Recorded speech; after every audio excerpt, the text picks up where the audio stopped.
ವಿರಾಮದ ಬಳಿಕ news hour morning ಎಡಿಷನ್ಗೆ ಮತ್ತೊಮ್ಮೆ ಸ್ವಾಗತ.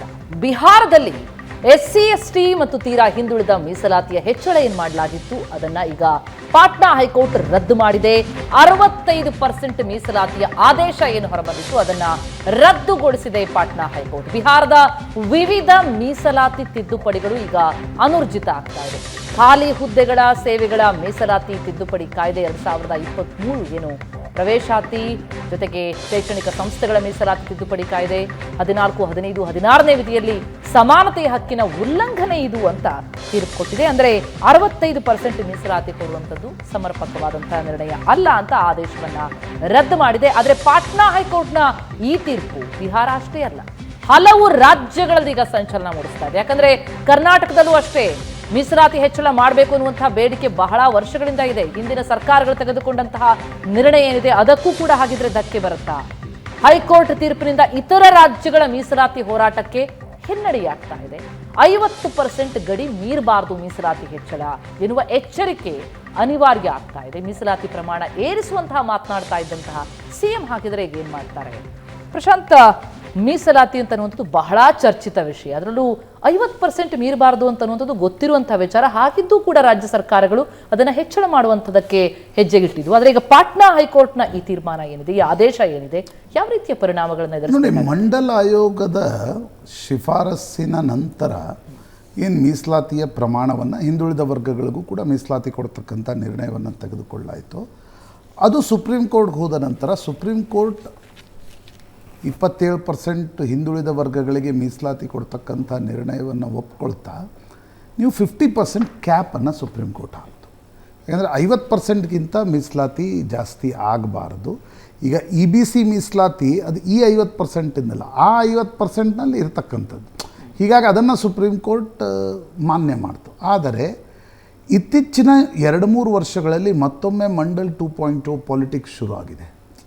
ಅದರಲ್ಲಿ ಏನು ಹೇಳಲಾಗ್ತಾ ಇದೆ, ಜಾತಿ ಗಣತಿಯನ್ನು ಮಾಡಿಸ್ಬೇಕು, ಯಾವ್ಯಾವ ಜಾತಿಯ ಜನಸಂಖ್ಯೆ ಎಷ್ಟಿದೆಯೋ ಅಷ್ಟು ಪ್ರಮಾಣದ ಮೀಸಲಾತಿ ಬೇಕಾದ್ರೆ 80%ವರೆಗೆ ಕೊಡೋಣ ಅಂತಕ್ಕಂಥ ಮಾತನ್ನು ಹಿಂದುಳಿದ ವರ್ಗದ ಕೆಲ ನಾಯಕರು ಗಟ್ಟಿಯಾಗಿ ಹೇಳ್ತಾ ಇದ್ದಾರೆ. ಅವರ ರೀಸ್ನಿಂಗ್ ಏನು ಅಂತಂದರೆ, ನೀವು 50% ಕ್ಯಾಪ್ ಹಾಕಿದರೆ ನಮಗೆ ಎಷ್ಟು ಅವಕಾಶ ಸಿಗುತ್ತೆ, ಯಾವ್ಯಾವ ಜಾತಿ ಸಮುದಾಯದ ಎಷ್ಟೆಷ್ಟು ಜನಸಂಖ್ಯೆ ಇದೆ ಅಷ್ಟು ಮೀಸಲಾತಿಯನ್ನು ಕೊಟ್ಬಿಟ್ರೆ ಸಮಸ್ಯೆ ಇರೋಲ್ಲ ಅಂತಕ್ಕಂಥದ್ದು. ಆದರೆ ಮಹಾರಾಷ್ಟ್ರ ಸರ್ಕಾರ ಮರಾಠಿಗ ಮೀಸಲಾತಿಯನ್ನು ಕೊಟ್ಟಾಗ ಸುಪ್ರೀಂ ಕೋರ್ಟ್ ಸ್ಟಕ್ ಡೌನ್ ಮಾಡ್ತು, ಮುಂಬೈ ಹೈಕೋರ್ಟ್ ಅದನ್ನು ಒಪ್ಕೊಳ್ತು. ಬಿಹಾರದಲ್ಲೂ ಕೂಡ 2023ರಲ್ಲಿ ಒಂದು ಲೆಜಿಸ್ಲೇಷನ್ ಬಿಹಾರ್ ಅಸೆಂಬ್ಲಿಯಲ್ಲಿ ಪಾಸ್ ಮಾಡಲಾಯಿತು. ಅದರ ಪ್ರಕಾರ ಅತಿ ಹಿಂದುಳಿದವರು SC ಮತ್ತು ST ಎಲ್ಲ ಮೀಸಲಾತಿಗಳನ್ನು 15% ಏರಿಕೆ ಮಾಡಲಾಯಿತು. ಅಂದರೆ ಕೆಲ ಸಮುದಾಯಗಳಿಗೆ 2%, ಮಹಿಳಾ ಹಿಂದುಳಿದ ವರ್ಗಗಳಿಗೆ ಒಂದು 2% ಇತ್ತು, ಅದನ್ನು ಸ್ಕ್ರ್ಯಾಪ್ ಮಾಡ್ತು. ಉಳಿದಂಗೆ OBC, extremely backward SC ST ಮೀಸಲಾತಿಯ ಪ್ರಮಾಣವನ್ನು ಏರಿಕೆ ಮಾಡಲಾಯಿತು, 65% ಒಯ್ಯಲಾಯಿತು. ಈಗ ನಿನ್ನೆ ಬಿಹಾರದ ಪಾಟ್ನಾ ಹೈಕೋರ್ಟ್ ಹೇಳ್ತಾ ಇದೆ ಇದು ವಯಲೇಷನ್ ಆಫ್ ಸುಪ್ರೀಂ ಕೋರ್ಟ್ ತೀರ್ಪು.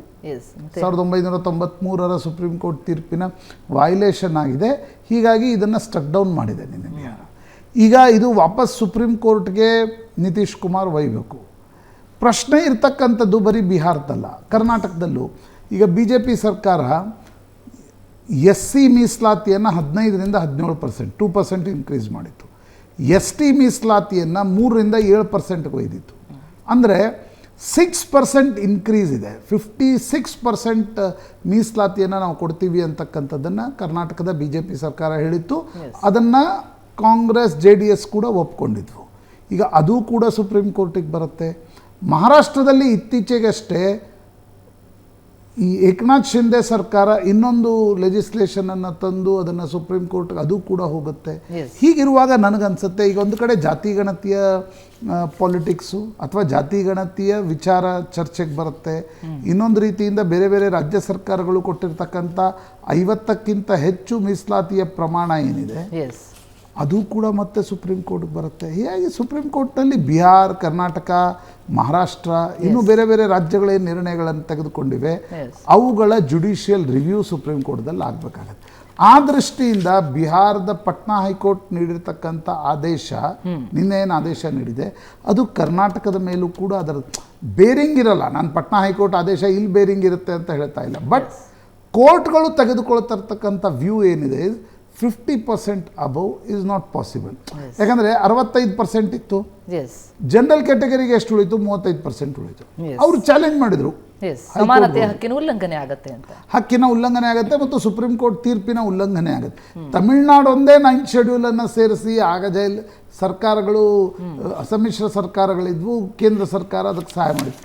ಈಗ ಈಗ ಅನೇಕರು ಹೇಳ್ತಾರೆ, ಇಲ್ಲ ನಾವು ಪಾರ್ಲಿಮೆಂಟಲ್ಲಿ constitutional amendment can also be challenged and Supreme Court will have a power to review it. Okay. ಅನೇಕರು ಹೇಳ್ತಾರೆ, ಇಲ್ಲ ಸಂಸತ್ನಲ್ಲಿ ಇದನ್ನು ನೀವು ಕಾನ್ಸ್ಟಿಟ್ಯೂಷನಲ್ ಅಮೆಂಡ್ಮೆಂಟ್ ಪಾಸ್ ಮಾಡಿಬಿಡಿ ಅಂತಕ್ಕಂಥದ್ದನ್ನು. ಹಾಗಾಗತ್ತಾ? ಕೇಂದ್ರ ಸರ್ಕಾರ ಅದನ್ನು ಮಾಡಲಿಕ್ಕೆ ಸಾಧ್ಯ ಉಂಟಾ? ಅದರ ಪವರ್ ಕೂಡ ಸುಪ್ರೀಂ ಕೋರ್ಟ್ ಬಳಿ ಇರುವಾಗ ನನಗನ್ಸುತ್ತೆ ಈ ಎಲ್ಲ ಮೀಸಲಾತಿಯ ಏರಿಕೆಯ ಒಂದು ಪ್ರಮಾಣದ ನಿರ್ಧಾರಗಳನ್ನೇನು ಸರ್ಕಾರ ತೆಗೆದುಕೊಂಡಿವೆ ಅವುಗಳೆಲ್ಲಕ್ಕೆ ಸುಪ್ರೀಂ ಕೋರ್ಟ್ ಮಾನ್ಯತೆ ಕೊಡುತ್ತಾ, ತನ್ನದೇ ಆದೇಶವನ್ನು. ನಮ್ಮ ರಾಜ್ಯದ ವಿಚಾರಕ್ಕೆ ಬರೋದಾದ್ರೆ ಸಿಎಂ ಬಹಳ ಪ್ರಬಲವಾಗಿ ಇದನ್ನ ಸಪೋರ್ಟ್ ಮಾಡ್ತಾ ಇದ್ರು. ಈಗ ಈ ಒಂದು ಬೆಳವಣಿಗೆ ಹಿನ್ನೆಲೆಯಲ್ಲಿ ನೋಡಿ, ಎಲ್ಲ ರಾಜಕೀಯ ಪಕ್ಷಗಳು ಸಪೋರ್ಟ್ ಮಾಡಿವೆ. ಈಗ ಬದಲಾದ ಅಗತ್ಯತೆಗೆ ತಕ್ಕಂತೆ ST ಸಮುದಾಯದ ಮೀಸಲಾತಿ ಕರ್ನಾಟಕದಲ್ಲಿ ಕಡಿಮೆ ಇತ್ತು, 3% ಇತ್ತು. ಜನಸಂಖ್ಯೆಗೆ ಅನುಗುಣವಾಗಿ 7%ಗೆ ಏರಿಸ್ತಕ್ಕಂಥ ನಿರ್ಣಯವನ್ನು ಬೊಮ್ಮಾಯಿ ಸರ್ಕಾರ ತೆಗೆದುಕೊಂಡಾಗ ಎಲ್ಲ ರಾಜಕೀಯ ಪಕ್ಷಗಳು ಅದನ್ನು ಬೆಂಬಲಿಸಿವೆ. Question is not political parties support. Question is, will Supreme Court agree to it?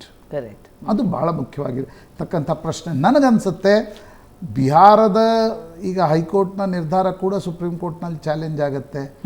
ಆ ಚಾಲೆಂಜ್ ಆಗಿರ್ತಕ್ಕಂಥ ಸಂದರ್ಭದಲ್ಲಿ ಬಂಚ್ ಆಫ್ ಪಿಟಿಷನ್ಸ್ಗಳು ಬೇರೆ ಬೇರೆ ರಾಜ್ಯಗಳಿಂದ ಕೂಡ ಸುಪ್ರೀಂ ಕೋರ್ಟ್ ತೆಗೆದುಕೊಳ್ಳುತ್ತೆ.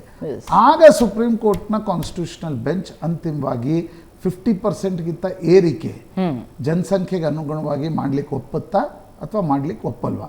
ಮಾಡ್ಲಿಕ್ಕೆ ಒಪ್ಪಿದ್ರೆ ಅದರ ಪೊಲಿಟಿಕಲ್ ಕಾನ್ಸಿಕ್ವೆನ್ಸಸ್ ಏನು, ಮಾಡ್ಲಿಕ್ಕೆ ಒಪ್ಪದೇ ಇದ್ದರೆ ಅದರ ಪೊಲಿಟಿಕಲ್ ಕಾನ್ಸಿಕ್ವೆನ್ಸಸ್ ಏನು? That is interesting. ಸೋಷಿಯಲ್ ಕಾನ್ಸಿಕ್ವೆನ್ಸು ಇದೆ, ನಾಟ್ ಓನ್ಲಿ ಪೊಲಿಟಿಕಲ್, ಅದರ ಸೋಷಿಯಲ್ ಕಾನ್ಸಿಕ್ವೆನ್ಸು ಇದೆ. ಮೀಸಲಾತಿ ಒಂದು ರೀತಿ ನಮ್ಮ ರಾಜಕಾರಣಿಗಳು ಅದನ್ನು ಅಭಿವೃದ್ಧಿಯ ಮಂತ್ರದಂಡವಾಗಿ ಪ್ರಸ್ತುತಪಡಿಸ್ಬಿಟ್ಟಿದ್ದಾರೆ. ಅದು ಡಾಕ್ಟರ್ ಅಂಬೇಡ್ಕರ್ ತರ್ತಕ್ಕಂಥ ಸಂದರ್ಭದಲ್ಲಿ ಸಾಮಾಜಿಕ ಸ್ಥಿತಿಗನುಗುಣವಾಗಿ ಶತಮಾನಗಳ ಒಂದು ರೀತಿಯಾಗಿರ್ತಕ್ಕಂಥ ಅಸಮಾನತೆ ದೂರ ಮಾಡಲಿಕ್ಕೆ ಅಂತ. ಆದರೆ ಇತ್ತೀಚಿನ ದಿನಗಳಲ್ಲಿ ಮುಂದುವರೆದಿರುವ ಸಮುದಾಯಗಳಿಗೂ ಮೀಸಲಾತಿ ಕೊಟ್ಬಿಟ್ರೆ ನಿಮಗೆ ಮಂತ್ರದಂಡ, ನಿಮ್ಮ ಅಭಿವೃದ್ಧಿ. ಬಹುತೇಕ ಹೋರಾಟಗಳು ನಾವು ನೋಡಿದ್ರೆ ಪ್ರಬಲ ಸಮುದಾಯಗಳೇ ಹೋರಾಟಕ್ಕೆ ಇಡ್ತಾ ಇರುವಂತದ್ದು. ಹೀಗಿರುವ ಇದು ಇತ್ತೀಚಿನ, ದಿಸ್ ಇಸ್ ಮಂಡಲ್ 2.0. ಮಂಡಲ್ 1.0 ಅನ್ನ ವಿರೋಧಿಸಿದ್ದ ಪ್ರಬಲ ಸಮುದಾಯಗಳು ಈಗ ಮಂಡಲ್ 2.0ದಲ್ಲಿ ಏನು ಕೇಳ್ತವೆ? ನಮಗೂ ಮೀಸಲಾತಿ ಕೊಡಿ ಅಂತ ಕೇಳ್ತಾ ಇವೆ. ಸಹಜವಾಗಿ ದೊಡ್ಡ ಸಮುದಾಯಗಳು ಕೇಳಿದಾಗ ರಾಜಕೀಯ ಪಕ್ಷಗಳು ಪ್ಲೇಯಿಂಗ್ ಟು ದ ಗ್ಯಾಲರಿ ಮಾಡ್ತವೆ, ಕೊಡಬೇಕ್ರಿ, ಯಾಕೆ ಕೊಡಬಾರ್ದು?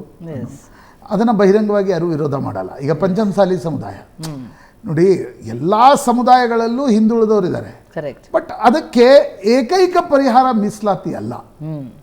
ಇದಕ್ಕೆ ಕೃಷಿಯಲ್ಲಿನ ನಷ್ಟ ಅಥವಾ ರೂರಲ್ ಡಿಸ್ಟ್ರೆಸ್ ಅಂತ ಏನು ಕರಿತೀವಿ, ಅದು ಕೂಡ ಈ ಮೀಸಲಾತಿಯ ಹೋರಾಟಗಳಿಗೆ ಪ್ರಮುಖವಾಗಿರ್ತಕ್ಕಂಥ ಕಾರಣ ಆಗಿದೆ.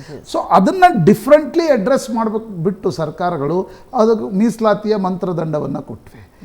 ಈಗ ಬಿಹಾರದ ಹೈಕೋರ್ಟ್ ಹೇಳ್ತಾ ಇದೆ, this is violation of supreme courts order. ಈಗ ಈ ಎಲ್ಲ ಪ್ರಕರಣಗಳು ಮತ್ತೆ ಸುಪ್ರೀಂ ಕೋರ್ಟ್ಗೆ ಹೋಗಬೇಕಾಗುತ್ತೆ. ಸುಪ್ರೀಂ ಕೋರ್ಟ್ ಇದ್ರ ಬಗ್ಗೆ ಏನು ಹೇಳುತ್ತೆ, ಅದು it will have an impact on the politics and social things in different States. Right, ನೋಡೋಣ ಸುಪ್ರೀಂವರೆಗೆ ತೆಗೆದುಕೊಂಡು ಹೋಗಿ ಅಲ್ಲಿ ಮುಂದೆ ಏನು ನಿರ್ಣಯ ಆಗಬಹುದು ಅಂತ ಅನ್ನೋದನ್ನು ಬಹುಶಃ ಪ್ರತಿ ರಾಜ್ಯ, ಬರೀ ಬಿಹಾರ ಅಷ್ಟೇ ಅಲ್ಲ, ಎಲ್ಲವೂ ಎದುರು ನೋಡ್ತಾ ಇರುವಂತಹ ಬೆಳವಣಿಗೆ ಇದು. ಒಂದು ಕ್ವಿಕ್ ಬ್ರೇಕ್ನ ಸಮಯ ಆಗ್ತಾ ಇದೆ. ಬ್ರೇಕ್ ಆದಮೇಲೆ ಬಿಹಾರದ ಸುದ್ದಿ ಆಯಿತು, ಮೆಕ್ಕಾ ಸುದ್ದಿಗೆ ಹೋಗೋಣ. ಇದು ನಿಜಕ್ಕೂ ಬಹಳ ಮಹಾ ದುರಂತ ಆಗಿದೆ. ಅಲ್ಲಿ ರಣಭೀಕರ ಬಿಸಿಲು, ಆ ಬಿಸಿಲಿನ ಬೇಗೆಗೆ ಅಲ್ಲಿ ನೂರಾರು ಮಂದಿ ಪ್ರಾಣ ತೆತ್ತಿದ್ದಾರೆ. ಏನಾಗ್ತಾ ಇದೆ ಹಾಗಿದ್ರೆ ಆ ಬಗ್ಗೆ ಡೀಟೇಲ್ಸ್ ಹೊತ್ತು ವಾಪಸ್ ಆಗ್ತೀನಿ ಕ್ವಿಕ್ ಬ್ರೇಕ್ ಆದ್ಮೇಲೆ.